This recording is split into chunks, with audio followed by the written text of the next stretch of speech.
At my ordination to deacon, at one point, right before you're ordained, they say, let the one who's to be ordained come forth, and then they say your name. And so they said Michael Meyer, and all of a sudden there was this thunderclap, even though there wasn't a cloud in the sky. Anyway, that just put me in mind of it. So one problem with many references to sheep in the Bible is that very few of us have much contact with these animals at all. The metaphor is not resonant with us, it's simply lost on us. So what does it mean to be compared to sheep? The little we've heard or read about them, they're not particularly bright animals, it does not endear the metaphor to us. But here's the thing about Good Shepherd Sunday. It's not about sheep at all.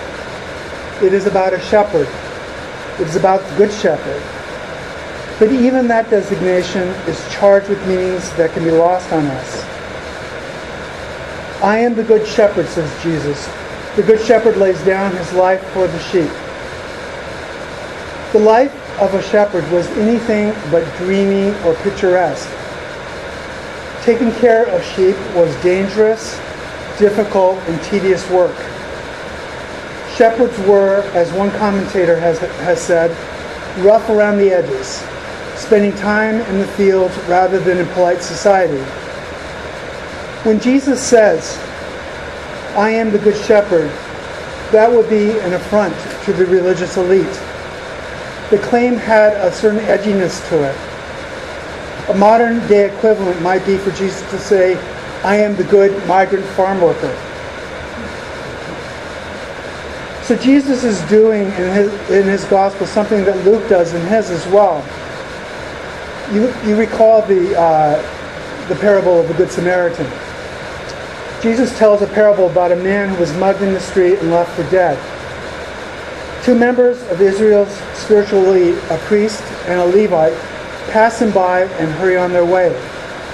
But a Samaritan, considered to be morally suspect and unclean, binds the man's wounds, pays for his care, and helps restore him to health.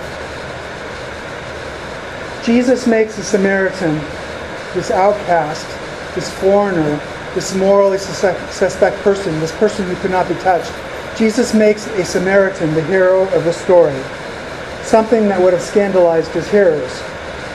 His basic message is not, be kind, help others, which is what we've reduced the parable to. His message is this: the kingdom comes to us in surprising ways.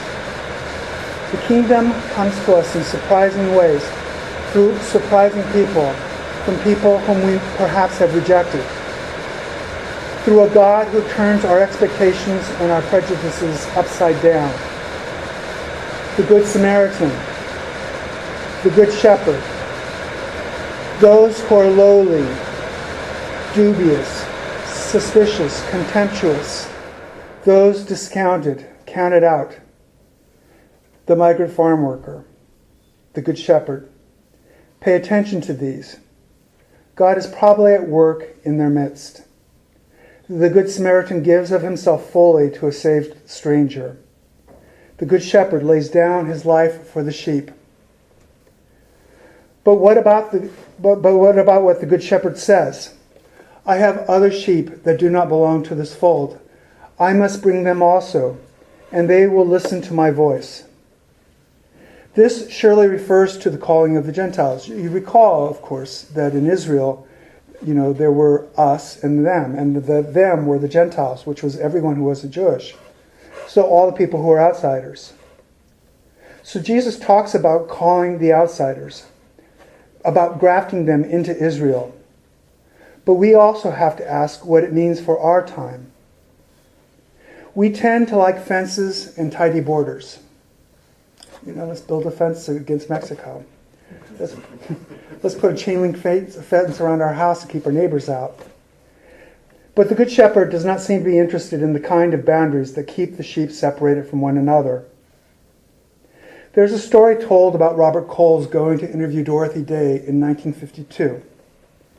Upon entering her house of hospitality, he found her talking with a woman who was obviously very drunk. Eventually, Dorothy got up and came over to Coles, and she said this: "Are you waiting to speak to one of us?" The troubled, intoxicated woman was not to Dorothy an outsider. She was not an other. She was not one of them. She was not an object of Dorothy Day's charity. I mean, obviously this guy was there to talk to Dorothy Day. He wasn't there to talk to the intoxicated woman. But Dorothy Day didn't treat her that way. Are you here to talk to one of us? Day was with this woman in the charity of Christ, honoring her dignity. I have other sheep that do not belong to this fold. I must bring them also. We learn in the epistle lesson from the message of John in chapter 11, if we carry it to its logical end, giving us its full implication for work and witness in the world. We know love by this, that he laid down his life for us, and we ought to lay down our lives for one another. Little children, let us love, not in word or speech, but in truth or action. The Good Samaritan loved in truth and action. Dorothy Day loved in truth and action. And the love they embodied was not in and of themselves summoned by their strength or will, but was available to them because they listened to his voice.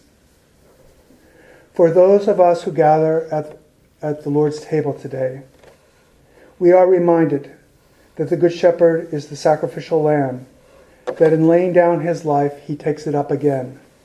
And when we participate in that dying and rising, when we eat the bread and drink the cup of salvation, we know that he abides in us. And this is a pure gift. All of us know Psalm 23, the Lord is my shepherd. But many of us may not think about it in the context of the Eucharist which we're about to celebrate. You prepare a table before me in the presence of my enemies, says the psalm. We're back to Jesus' insistence that he brings all into the fold. He brings the friend. He brings the stranger. He brings the outcast. He brings the enemy. And that when we feast at his table, all barriers are broken, all divisions are overcome. Unity is enacted. There will be one flock and one shepherd. In tasting this goodness, we discover that we have everything we need. The Lord is my shepherd, I shall not want. In the name of the Father, and of the Son, and of the Holy Spirit. Amen.